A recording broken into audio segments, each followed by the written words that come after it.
கர்த்தருக்கு ஸ்தோத்திரம்.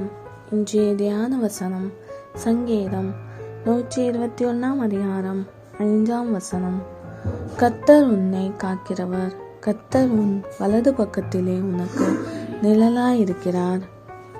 இந்த வசனத்துல நாம் என்ன பார்க்குறோன்னா, ஏசப்பா சொல்கிறாங்க, ஏசப்பா நமக்கு நிழலாக இருக்கிறார், ஏசப்பா பாதுகாவலாக இருக்கிறார், ஏசப்பா நம்மளை காக்கிறவர். அதனால் நாம் ஒருபோதும் அசைக்கப்படுவதில்லை. ஏசப்பா நம்ம எப்பவும் ஏசப்பாயை நம்பிக்கொண்டிருந்தால், நாம் எப்பவும் ஏசப்பாயை நம் அடைக்கலம், நம் துணை எல்லாம் ஏசப்பான்னு நம்ம சொல்லி கொண்டிருந்தால், ஏசப்பா நம்மளுக்கு நிழலாக இருந்து நம்மளை காக்க வல்லவராக இருக்கிறார்.